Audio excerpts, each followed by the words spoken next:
needs a freaking wash so bad. So dirty.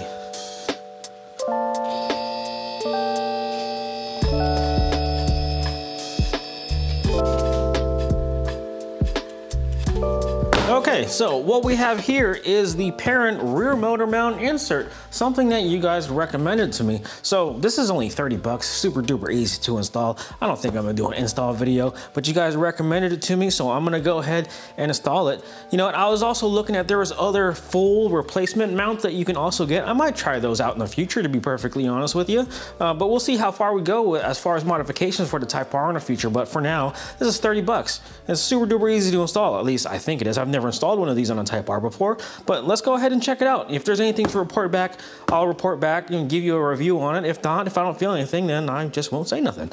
But as you guys saw, I already unboxed this in another video, but just pretty much some inserts and some lube, and that's pretty much all you got.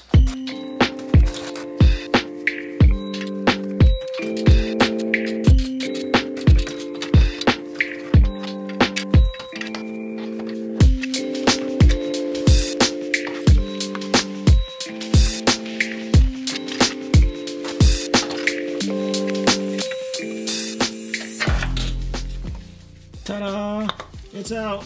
All right, got the rear motor mount out. This job really wasn't so bad. I should have just took out that cover that was stopping me from getting this bolt out, but you know, lessons learned. I've never done this before, but everything seems super easy. I guess you just press these in pretty much. You just use some lube and you just reinstall everything. Yeah, pretty straightforward.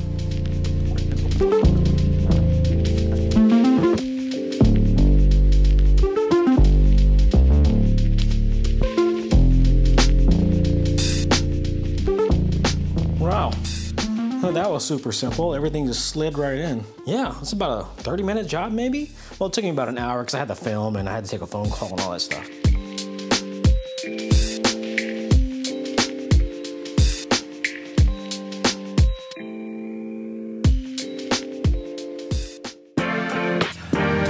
Let's go ahead and do the first startup with the motor mount insert. Now, someone was telling me I might experience some slight vibrations, but I'll get used to it, or those vibrations will subside over time.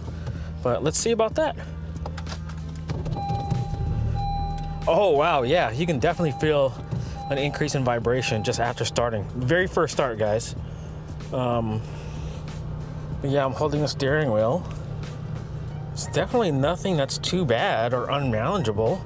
I've had cars with solid motor mounts before, or high durometer bushings, but this is, yeah, you can definitely feel it, but it's not too bad. Yeah, you can definitely feel the vibrations. But you know what? To be honest with you, this is livable. This is not too bad. There's a few vibrations here and there. Let's see if it softens up over time and I'll report back. I keep forgetting it automatically rev matches. I keep doing it myself.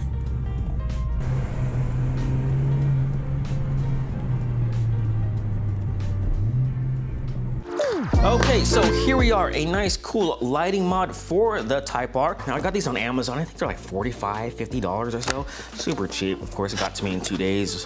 Of course, Amazon Prime, you guys know that. Also, big shout out to Torque Toolbox for providing a nice, wonderful, detailed install video on how to install these. Also, big shout out to Kyle for recommending that I change out the side marker lights. Now, the orange side marker lights on the Type R really, I don't know, it just looks off to me. I understand they have to do it probably for regulations and all that stuff. But I also could have swore I ordered the smoked version, but I think the clear ones will do just fine, especially on a white colored Type R.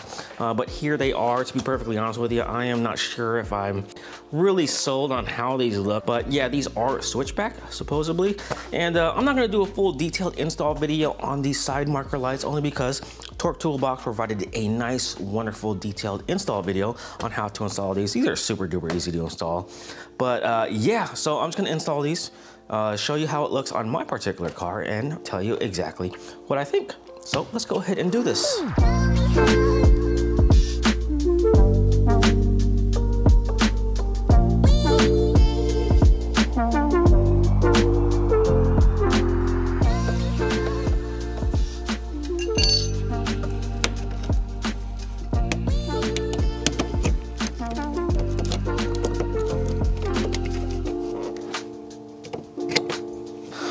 let's turn them on.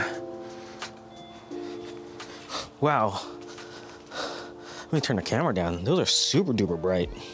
Might be a little too bright. I don't like the individual LED lines that you see on them. I don't know. What do you guys think? Check that out.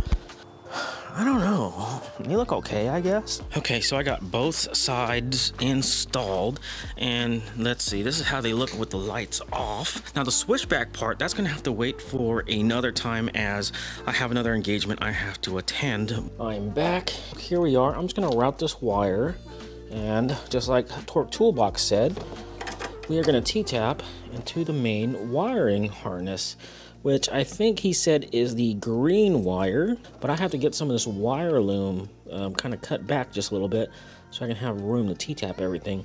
And then once everything is T-tapped, I'm gonna go ahead and electrical tape all this and try to make it look as OEM as possible.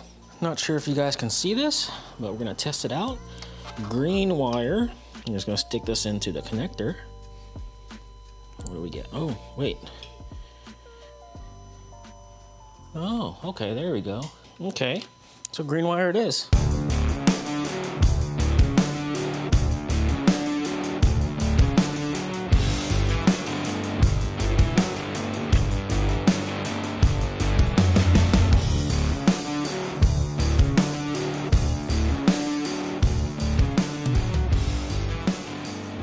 Okay, so we've got the driver's side all wired up using the blue wire, and everything works. I did a function check and we are good to go. So I tried to make everything as clean as possible, wrapped everything up with electrical tape. The only thing, you can see the T-tap. I wish there was a cleaner way to do it, but I don't want to solder everything.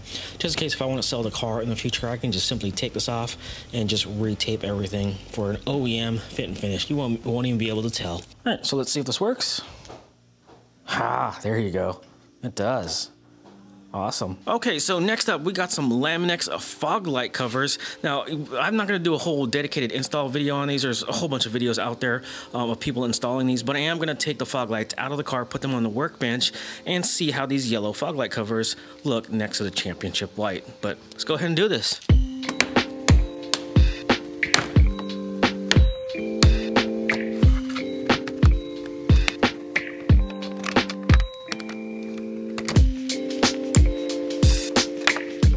Okay, so here we are. We got both of the fog lights on the workbench, and we're just gonna clean them off. I just have some regular old surface prep, which is basically an alcohol or isopropyl alcohol-based cleaner. So I'm gonna clean those off, and then we're gonna be ready to clean off the film. Very important part whenever you're installing any type of film on any type of surface is to make sure that you properly prep the surface first. Very important, guys. As you can see, I got a little bug right there. Thank God these are not chipped. I was afraid that the fog lights would be rock chipped, but the car only has, what, 14,000 miles on it, so shouldn't be too bad. And these look like they're in perfect condition, so I'm very happy for that. But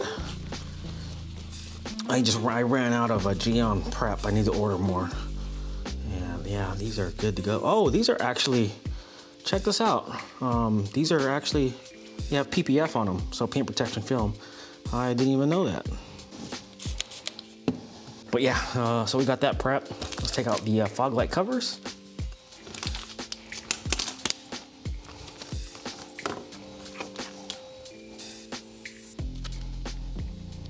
Wow, this material is really thick, a lot thicker than I thought it was, or would be, I should say.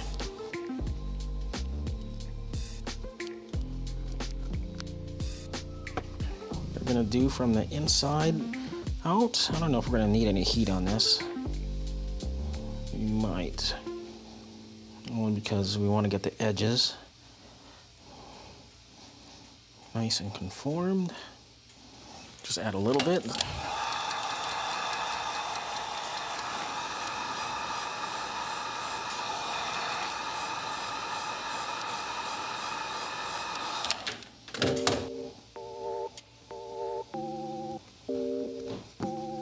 Awesome, that was super duper easy. Heck yeah, brother.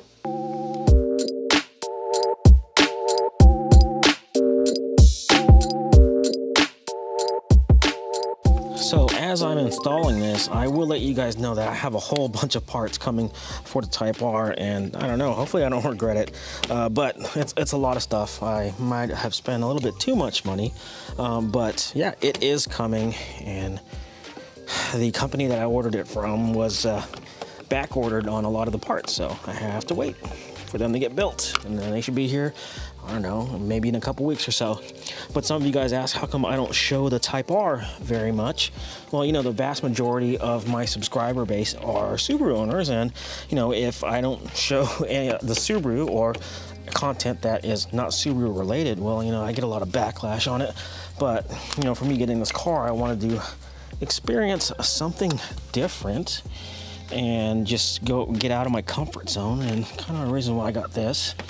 I'll be honest with you, I wasn't really a big fan of the Type R when it first came out, but after hearing a lot of testimonials from actual owners, you know what, and then actually driving one, that's when I decided, you know what, this car, or the Type R, is pretty damn good.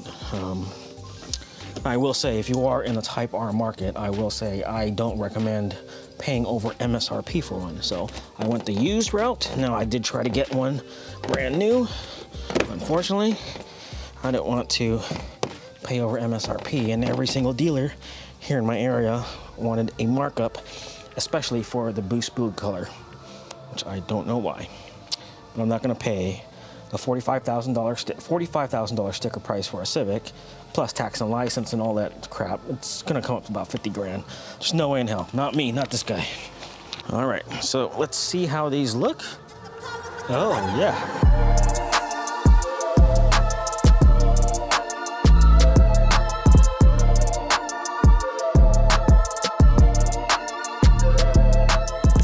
Chill right here and enjoy the view during sunset, because I just got off work and I'm tired as hell. But anyways, that is it. Thanks for watching. Sorry, not much content this week. I will be busy for the rest of the month with mandatory overtime. But anyways, we'll talk to you guys later. Peace out, guys.